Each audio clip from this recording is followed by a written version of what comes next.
Hello my darlings and darklings, and welcome back to the Simply Witchery YouTube channel. I'm Lethe, and today I am bringing you a Tarotscope Tarot Tuesday reading for my water signs, Cancer, Scorpio, and Pisces. Before we get started, I am using this week the Oracle, the Wisdom of the Hidden Realms, and the Fountain Tarot. And let's do our disclaimers really quick first. One, make sure you check in with your moon and rising sign as well as your sun sign, because you are not just your sun sign. Also, this is a collective reading, so not everything will resonate with everyone. So make sure that you take what resonates with you and leave what doesn't here. All right, so let's get started. Let's see what the energy is this week for water signs. This one. Ooh, okay. I drew the Eagle King for you water signs. This card is all about you being divinely supported this week. Divinity, source, power, the powers that be are on your side this week, and you have their approval and their willingness to help as you move through this week. So let's see. Let's turn to the tarot and see how water signs can best support this energy this week. How can water signs best support this energy this week? Ooh, I'm just going to take those. I think that's enough. Let's see. So I pulled for you. Ooh, interesting. Okay. So I pulled the World, the Page of Wands, if I can get it to focus a little better, the Ace of Cups, the Eight of Wands, the Nine of Wands, the Ten of Wands, that's some fun numerology right there, and Death. So you can best support this, or be supported, I guess, in your case. This is more about how divinity is going to support you more than how you're going to support this energy. But you can best work with this energy, we'll say. First of all, by knowing that it's there, that you're connected to everything. You aren't alone. You're not just you alone in some isolated life that you're living. You are a part of the world, and the world wants the world and divinity and source, however, whatever you want to name it, wants you to succeed. So first and foremost, keep that in mind. Second of all, this Death card is coming up for me. You need to let go of the idea that you're not connected to the world. You are a part of this world, and you affect the world, and the world affects you. So let go of the idea that you're isolated. That I'm getting that for sure. And then the 8, oh, wow, look what we did here. We have the 8, 9, 10, and Page of Wands. And this feels like a path for you to walk.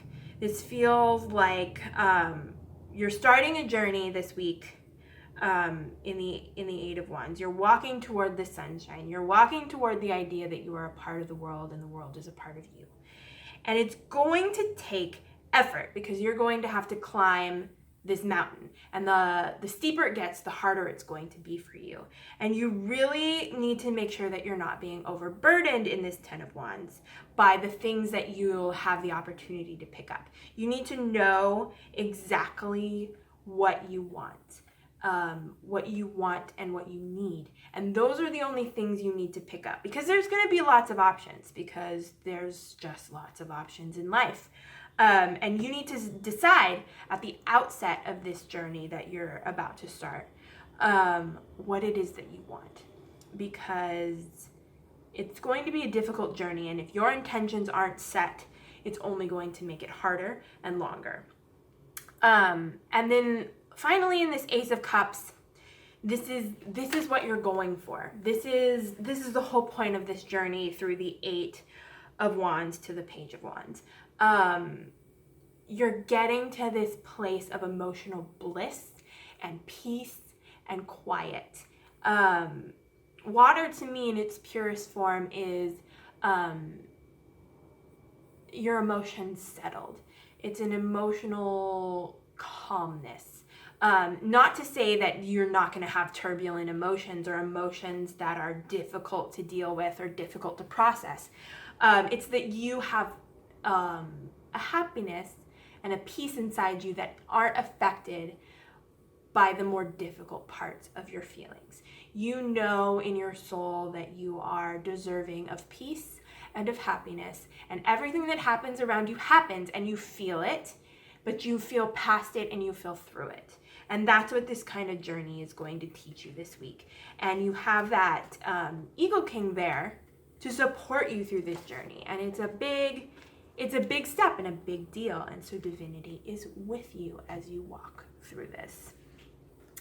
So we sort of covered in that progression from the Eight of Wands to the Page of how you'll be challenged. But let's see if the tarot has anything else to say. How will water signs, Cancer, Scorpio, Pisces, what am I taking from this? Be challenged by, not this one, this one, not this one,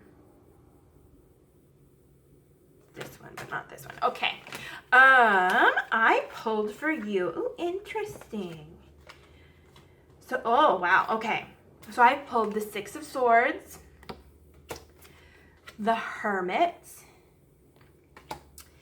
the Magician, and the Three of Swords, which is a card about challenge all in itself. So we're going to start with that Three of Swords because I feel like it's a card that people tend to worry about, and so I'm going to address it first because I don't think in this case that it's something to worry about.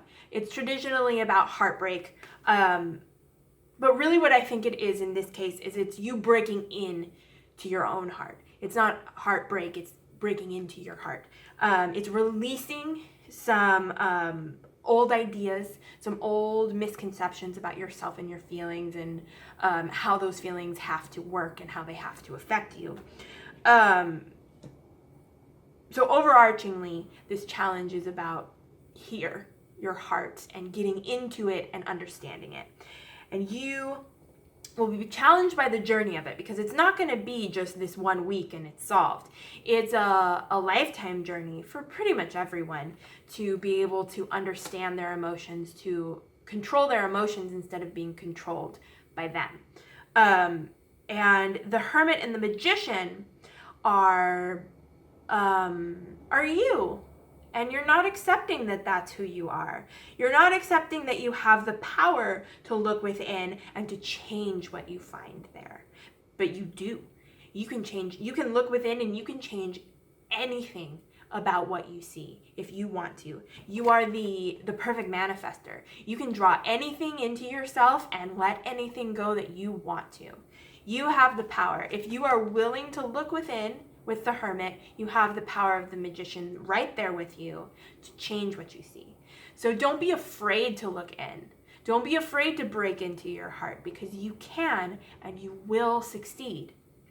Because if you have that bravery, then you're going to change things. If you don't like what you see, you can change it. Is really I feel like I'm repeating myself now. But it's important to know that. There's nothing about anyone that is set in stone forever unless that's what that person wants to be for forever. So when you look within, if you see something you don't like, say, I'm going to change that, and then change it. It sounds simple when I say it like that, but I know that it's not. But you have the power is what's important. So yeah. Oh, and not only do you have the power, you're also, in this Eagle King, divinely supported to do it. It's not just a change that if you want to happen, you can make it happen. It's a change that if you want it to happen, not only can you make it happen, but you'll be supported as you do it. There we go. That is the message I have for you this week, water signs. I hope that it resonated with you, and if it did, please comment down below and let me know. Give this video a thumbs up if you enjoyed, and subscribe. I do Tarotscopes every Tuesday. I do a podcast episode on Fridays, and sometimes I will post a third video during the week if I have the inspiration. So yeah, have an excellent week, water signs. I will see you next time. Bye!